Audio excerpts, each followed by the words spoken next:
Hello guys, this is BKR creations. ఇప్పుడు మనం అయితే ఒడిస్సాలోని పూరి జగన్నాథ్ టెంపుల్కి అయితే మనం వెళ్తున్నాం అనమాట. నేనైతే సికింద్రాబాద్ నుంచి స్టార్ట్ అయ్యాను. ఈ టెంపుల్కి చాలా అంటే చాలా ప్రత్యేకత ఉంది, చాలా విశిష్టంతో హిస్టరీ అయితే మనకు చాలా తెలుసుకోవాల్సింది ఉందన్నమాట. ఇక్కడ పూరి జగన్నాథ్ టెంపుల్ దగ్గర రథయాత్ర జరుగుతుంది.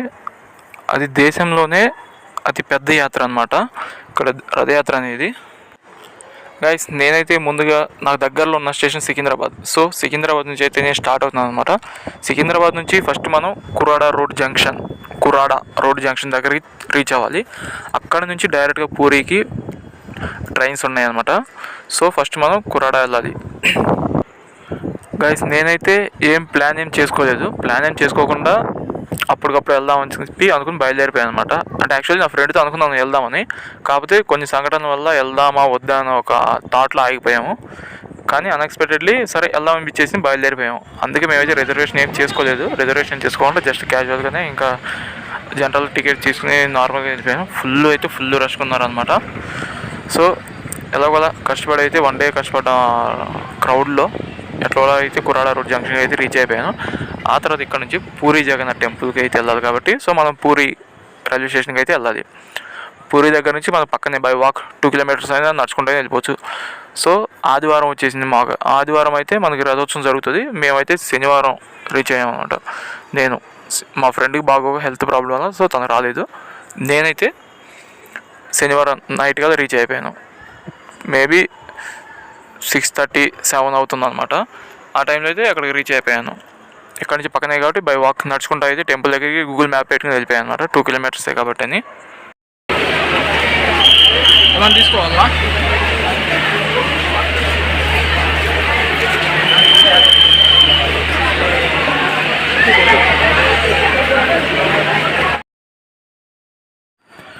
మనమైతే రైల్వే స్టేషన్ నుంచి బయటకు వచ్చేసామన్నమాట.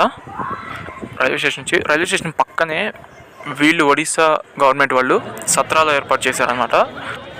గైస్, మనమైతే టెంపుల్ దగ్గర అయితే రీచ్ అయ్యామన్నమాట. ఇగో చూస్తున్నారు కదా ఇవి రథాలు. ఈ 3 అయితే జగన్నాథుడిది, సుభద్రది, బలరాముడిది, 3 రథాలు అనమాట. ఇవి రేపు స్టార్ట్ అవుతాయి అనమాట. ఈరోజు అయితే మేము సాటర్డే నైట్ వచ్చాము ఇక్కడికి టెంపుల్ దగ్గరికి. మొత్తం చూస్తున్నాం అనమాట ఎట్లా ఉంది టెంపుల్ దగ్గర సరౌండింగ్ అంతా అని. ఇక్కడైతే ఇప్పటికే ఫుల్ క్రౌడ్ అయిపోయారు. ఇంకా రేపు అయితే ఇంకెలా ఉండేదంటే ఇసుకేస్తే కూడా రాలినట్లు ఉన్నారు అనిపించింది నాకైతే. అంత క్రౌడ్ ఉంది అనుకుంటా. ఇక్కడ పక్కనే టెంపుల్ దగ్గర అయితే మనం స్టే చేయొచ్చు, పడుకోవడానికి ఉంది. లేదు పక్కన హోటల్ తీసుకోవడానికైనా ఉన్నాయి. అవైతే ఫుల్ డిమాండ్ ఉంది ఇక్కడ హోటల్కి. రూమ్స్కి అయితే మినిమం పర్ పర్సన్కి 2000, 3000, 4000 కూడా ఉన్నాయి అనమాట. గైస్, చూశారు కదా రథాలు. ఇవైతే మనుషులు వాళ్ళ చేతులతోనే మొత్తం అంత రథాలు 3 రథాలు అయితే చేస్తారనమాట. వీటిలోకి ఏ మిషన్స్ కానీ ఇలాంటివి అయితే ఉపయోగించరు. ఇప్పుడైతే మనమైతే పక్కన ఉన్న కోనేరు ఉంది స్వామివారిది. ఈ కోనేరు దగ్గర అయితే ఉన్నాము. ఇక్కడ స్నానం చేసి మేము టెంపుల్ దగ్గరికి వెళ్ళిపోతున్నాం అనమాట. మళ్ళీ వీడియో పెడతామని నేను అర్థం అంటున్నాను. నేను చెప్పా అంటలేను. ఈ వీడియో పెట్టకు. తెలియదు, తెలుస్తుంది బ్రో. ఫస్ట్ నన్ను చూడు.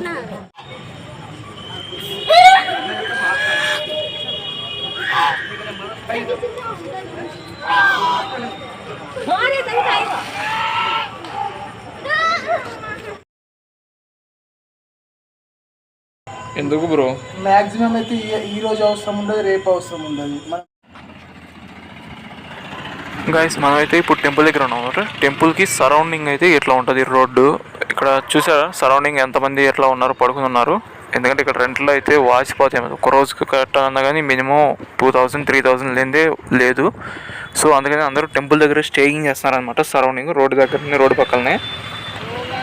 ఓకే, మేమైతే నెక్స్ట్ డే మార్నింగ్ చేసి మళ్ళీ ఫ్రెష్ అయిపోయి బీచ్ దగ్గరికి వెళ్దాం అనుకున్నాం. బీచ్ కూడా ఇక్కడ టెంపుల్ పక్కనే ఉంటుంది మనకి. సో మేమైతే బీచ్ దగ్గరికి వెళ్తున్నాం అనమాట. గైస్, మనం చేసే ప్రతి జర్నీలో మనకి ఎవరో ఒకళ్ళు తగులుతూ ఉంటారు. సో మనమైతే ఒంటరిగా వెళ్ళినా ఇబ్బంది లేదు, ఫ్యామిలీ ఫ్రెండ్స్ ఎవరు వెళ్ళినా ఇబ్బంది ఉండదు. సో నేనైతే సింగిల్గా వచ్చాను అనమాట.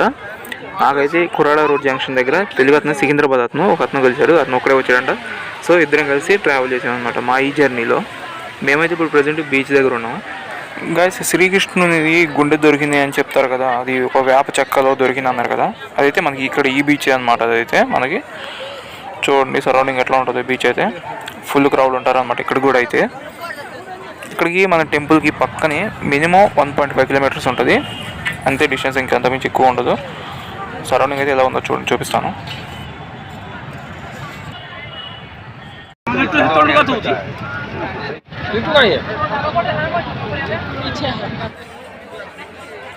ఓకే గైస్, ఇకైతే మనం టెంపుల్ దగ్గరికి అయితే వెళ్ళిపోతున్నాం అనమాట. రథోత్సవం స్టార్ట్ చేస్తారు కాబట్టి మనమైతే బయలుదేరాం. వెళ్ళేదారిలో అయితే మామూలుగా లేదు, హడావిడి అయితే చింపేశారు. అసలు ఫుల్ క్రౌడ్ ఉన్నారు. ఇప్పటికే రథోత్సవం వచ్చేసి ఈవినింగ్ 2 అవుతుంది అన్నారు. మధ్యాహ్నం 2 లేదా 3 ఆ టైంలో స్టార్ట్ చేస్తారన్నారు.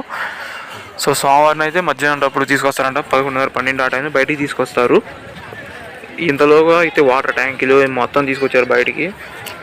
మొత్తం క్రౌడ్ ఉన్నట్టున్నారు, ఫుల్ క్రౌడ్. వాటర్ ట్యాంకులు తీసుకొచ్చి వాటర్ కొడుతున్నారు అనమాట. ఈ ఎండకి ఎవరు కళ్ళు తిరిగి పడిపోకుండా ఉండాలని చెప్పి అంబులెన్స్ అయితే అన్ని సరౌండింగ్ అంతా ఇవే ఉన్నాయి. అంబులెన్స్ కూడా తీసుకొచ్చారు, అక్కడ ఒకటి ఆపారు. ఇక్కడైతే స్వామివారి పేరు చెప్తూ డ్యాన్స్లు అంతా ఫుల్ హంగామా ఉంది ఇక్కడ ఇప్పుడు ప్రెసెంట్ అయితే.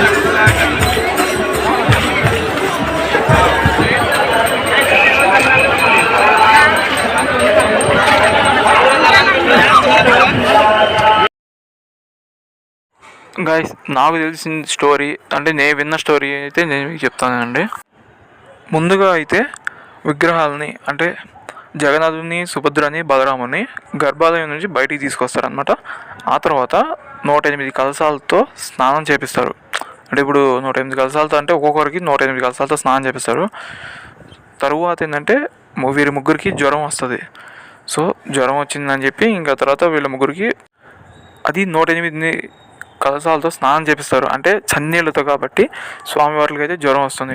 ఇప్పుడు మామూలుగా మనం పర్సన్కి జ్వరం వస్తే ఎట్లా అయితే చేస్తామో వాళ్ళు కూడా సేమ్ యాసిడ్ అట్లానే చేస్తారనమాట. విగ్రహాలకి చేసి ఒక మూలన పడుకోబెడతారనమాట వాటిని. ఆ తర్వాత 15 రోజుల వరకు గుడిలో ఏ కార్యక్రమాలు ఏమీ జరగవు. ఈ 15 రోజులు స్వామివారికి మనం ప్రసాదం ఎట్లా అయితే పెడతాం అట్లా ప్రసాదం కాకుండా ప్రసాదం ప్లేస్లో మందులు పెడతారనమాట, ఆయుర్వేద మందులు. 15 రోజులకల్లా వీరికి జ్వరం తగ్గిపోతుంది. అప్పుడు ఆ తర్వాత ఏంటంటే ఇంకా రథోత్సవం మొదలు పెడతారనమాట. ఈ రథోత్సవం చూడటానికి ఎక్కడెక్కడ ఉన్న వాళ్ళందరూ వస్తారనమాట. మన దేశంలోనే అతిపెద్ద యాత్ర అనేది ఇదే అనమాట, రథయాత్ర. సూపర్గా చేస్తారనమాట ఇక్కడైతే. ఇప్పుడు మనకు వచ్చేసి జగన్నాథుని రథం పేరు నందిఘోష్ అని అంటారు. సుభద్ర రథం పేరు వచ్చి పద్మధ్వజం అంటారు. బలదేవుడిది వచ్చేసి తాళధ్వజం అంటారు అనమాట. ఈ పూరి జగన్నాథ్ టెంపుల్ మీద కూడా ఇంతవరకు ఏ విమానం కానీ ఏ పక్షులు కానీ ఇంతవరకు ఏమి అసలు ఏది అయినా సరే ఈ టెంపుల్ మీద కూడా అయితే ఇంతవరకు ఏది ఎగరలేదంట. అలాగే ఇక్కడ ప్రసాదం ఎంతమంది భక్తులు వస్తారో అంతమందికి కరెక్ట్గా సరిపోయేదంట. అంటే ఎక్కువ మిగిలేదు కంటే తక్కువ మిగిలేదు కంట అసలు కరెక్ట్గా భక్తులతో సహా కరెక్ట్గా సరిపోయేదంట.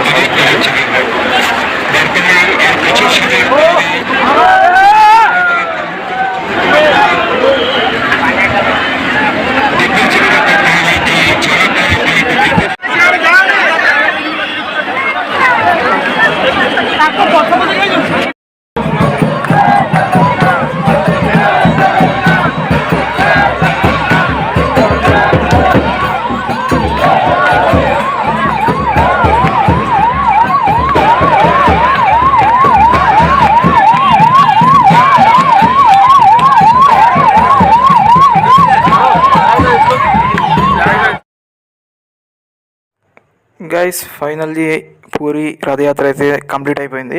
ఇంక నేను రిటర్న్లో అయితే సింహాచలం శ్రీ లక్ష్మీ నరసింహస్వామి టెంపుల్ ఉందన్నమాట. సో అక్కడికి వెళ్దామని చెప్పి ఫిక్స్ అయిపోయాను ఇంకా రిటర్న్లో. సో సింహాచలం వెళ్తున్నాం అనమాట. మేమైతే ఘాట్ రోడ్డు బస్ వెహికల్ ఉంది. సో కొండ మీదకి వెళ్తున్నాం అనమాట. బస్సులు అయితే అవైలబుల్గా ఉన్నాయి మనకైతే.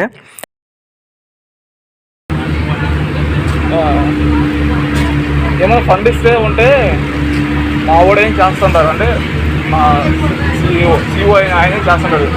బట్ ఫండ్ రావట్లేదు, ఏం రావట్లేదు. ఇంకా ఫండ్ అయిపోయేసరికి ఇంకా చాలా స్లోగా రన్ అవుతుంది వర్క్.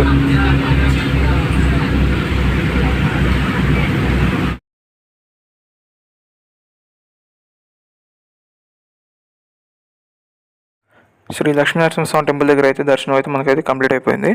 ఇప్పుడు మనం అయితే నెక్స్ట్ అన్నవరం వెళ్తున్నాం అనమాట. అంటే రిటర్న్లోనే మేము మొత్తం చూసుకుంటూ వస్తున్నాం. మాది గుంటూరు కాబట్టి మేము రిటర్న్ వచ్చేప్పుడు మొత్తం చూసుకుంటూ వస్తున్నాం. సో నెక్స్ట్ అన్నవరం బయలుదేరుతున్నాం మేము ఇంకా.